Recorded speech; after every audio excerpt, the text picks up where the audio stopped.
Hey, it's Barry Online. We're all about what's trending in social media, Hollywood, and even your neighbors. Today, let's talk about social media, Hollywood, and news people in general. What in the world has happened to journalism? How can CNN, CNBC, the New York Times, and so many others be so irresponsible just to jump on the hate Trump bandwagon?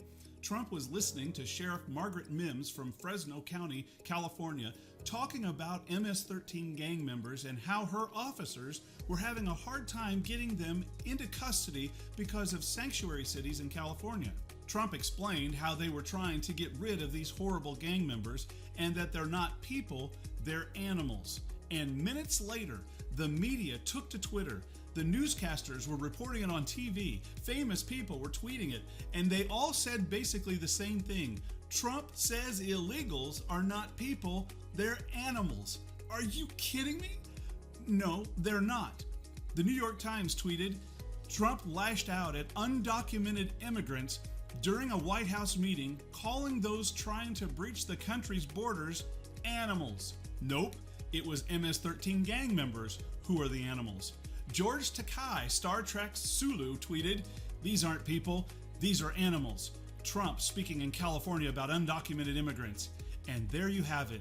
What lies beneath Trump's horrific agenda is the same dehumanizing mentality that has enabled war and genocide. Vote this November to say, no, this cannot stand. Sorry, George. Get your facts straight before you influence people to vote, sir. Journalist Hannah Jane Parkinson tweeted, Trump just verbatim referred to some immigrants as animals. These aren't people, these are animals. F everyone who voted for him and everyone who continues to appease him. Well, Hannah, that's some artistic journaling you got there, but it wasn't some immigrants, it was MS-13 gang members. Even Chuck Schumer, New York senator, tweeted out, when all of our great-great-grandparents came to America, they weren't animals, and these people aren't either. Chucky, are you saying all your family were MS-13 gang members? That's amazing. The Daily Beast said this, Trump, on some deported immigrants. These aren't people, these are animals. Some deported immigrants? Come on, Beast, you know better. MSNBC correspondent Andrea Mitchell tweeted, a tough takedown by the California governor after Donald Trump calls people trying to get into the country animals, not people. It wasn't a conversation about animals trying to get in the country. It was kicking out MS-13. Amazing journalism going on here, folks. NBC reporter Benji Sarlin was just as bad in his reporting. One of Trump's most consistent rhetorical moves is comparing large classes of human beings to animals, a political tactic with a long and deadly history. Nah, Benny, it wasn't large classes of people. It was MS-13. Fact check. Aisle 4, CNBC's John Harwood tweeted this, one group Trump is consistently willing to fight is illegal immigrants, some of whom he condemns here are not human. And before that, he retweeted his own tweet, President Trump throws Twitter punches, but when facing someone who can hit him back for real, China, Russia, NRA, Wall Street, Big Pharma, he usually backs off. My CNBC column is here. Wow, John, good self-promotion.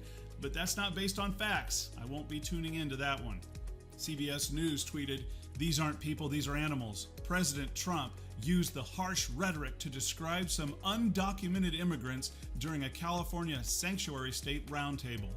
Some undocumented immigrants? Not quite, but close. It was a sanctuary state discussion, though. They got that right. CNN, our favorite, it tweeted, we're taking people out of the country. You wouldn't believe how bad these people are. These aren't people, these are animals. During a meeting with public officials who opposed California's sanctuary policies, President Trump criticized U.S. immigration laws.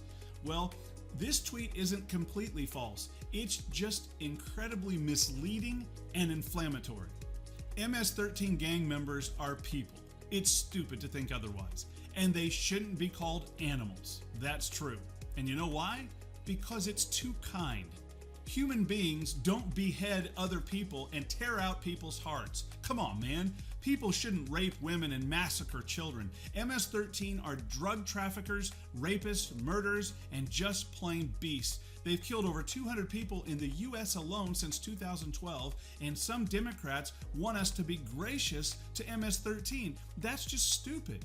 If MS-13 were to tear into one of their loved ones, they wouldn't be defending them. They'd be doing everything they could to deport the animal-like gang members as soon as possible. Nancy Pelosi joined in, and I'll paraphrase what she said, that we're all God's children and have a spark of God's divinity in all of us. And the president commented that undocumented immigrants, these aren't people, these are animals. Does he not believe in the spark of divinity in all of us? The dignity and worth of every person? Dude, if MS-13 had raped or torn apart one of her 5 children or 8 grandchildren, I doubt she'd be pulling the God card here. Press Secretary Sarah Huckabee Sanders said that the motto of MS-13 is rape, control, and kill. They've done incredibly heinous acts, and calling them animals is too kind. It takes an animal, she said, to stab a man 100 times, decapitate him, and rip his heart out. It takes an animal to beat a woman they were sex trafficking with a bat 28 times, indenting part of her body. It takes an animal to kidnap, drug, and rape a 14-year-old Houston girl. She said this as well, quote, "The president was very clearly referring to MS-13 gang members who enter the country illegally and whose deportations are hamstrung by our laws. If the media and liberals want to defend MS-13, they're more than welcome to. Frankly, I don't think the term that the president used was strong enough," end quote. My take? MS-13 doesn't deserve to be called an animal. Comparing MS-13 to my daughter's cute 40-pound golden doodle is so not fair. Trump responded to all this craziness, quote, "I'm referring, and you know I'm referring, to the MS-13 gangs that are coming in," Mr. Trump told a reporter who asked him about the remark a day after using the term during a White House meeting about immigration. "We have laws that are laughed at on immigration. So when MS-13 comes in, when other gang members come into our country, I refer to them as animals. And guess what? I always will." I love that. The president was doubling down on his stance. The original comment came from Trump as he criticized the state's so-called sanctuary laws, which restrict communication between local law enforcement and federal immigration officers.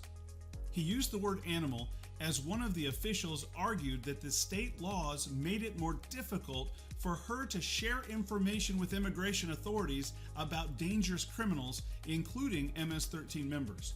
This is ridiculous.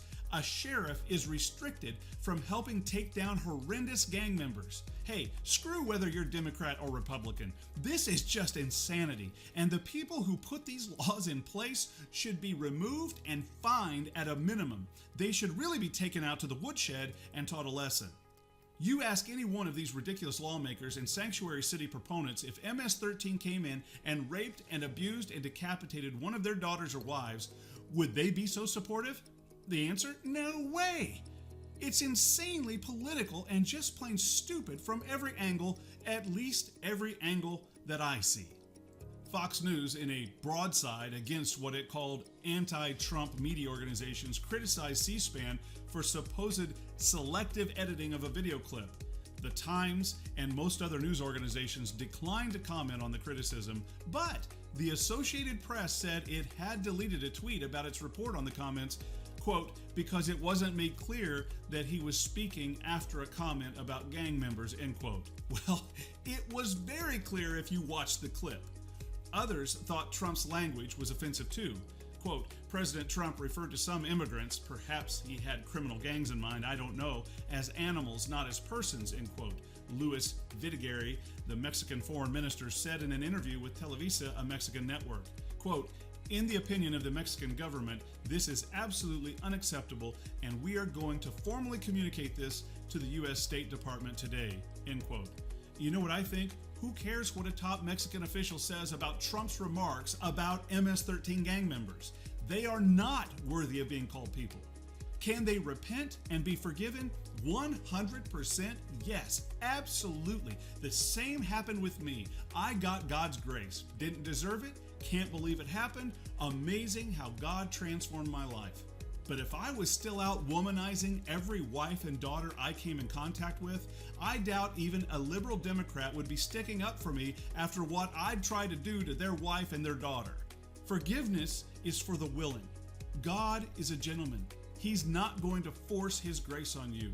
It's available to everyone, no question, even MS-13 members. But it takes a heart that's repentant. That means a heart that says, not only am I truly sorry, I don't want that crap to ever happen again. MS-13 gang members are not typically in that group. Politico.com stated, Trump leapt into the controversy on Friday, giving the story additional life. Fake news media had me calling immigrants or illegal immigrants animals. Wrong.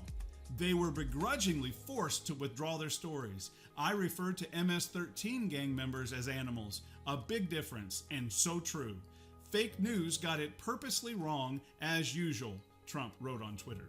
But this isn't about Trump, or about MS-13, or about illegal immigrants. This podcast is me asking, what in the world has happened to our news media? Seriously, how in the world are we supposed to trust journalists who would post crap like this? Who would mislead the American people in favor of their political bias and hatred of our president? This isn't the first time, and it won't be the last. Trump will keep retweeting about the fake news, and Trump's not perfect by any stretch. In fact, all of us who voted for him, we knew he was a womanizing rich playboy with a suspect business practice, and we voted for him anyway. That may say something about the alternative person who was running, or it may just say we're tired of the same old politics, and we're not going to be persuaded or bullied or lied to by the overwhelming majority of media reporters. Hey, I'm just a dude, and I'm not really that political. But when it comes to stuff like this, and all the lies being thrown around as facts, and then reporters jump on this quote-unquote story just minutes after it happened, that's just wrong, and it makes me become more political. Because I don't want my kids hearing stuff about Trump or anyone else that's loaded with such political bias. Okay, that's enough on this. The story's about a week old, but it just keeps getting juicier, and I just kept getting more frustrated. We'd appreciate a like, share, comment below, and I'd like to hear your take on all this. I really would. And subscribe to our channel so you don't miss a single post. And as always, I hope you can find grace in having your opinions and speak up and be bold, but don't be a jerk. There's always two sides to a story. Until you know all the facts, which you likely never will, you can't hurt people because of your passions in love, in faith, and on journalists, reporters. Until next time, God bless. Barry Online is a new podcast giving some insight and perspective on how to respond and react to what's trending in social media, Hollywood, and even your neighbors. Subscribe today and get your weekly insight.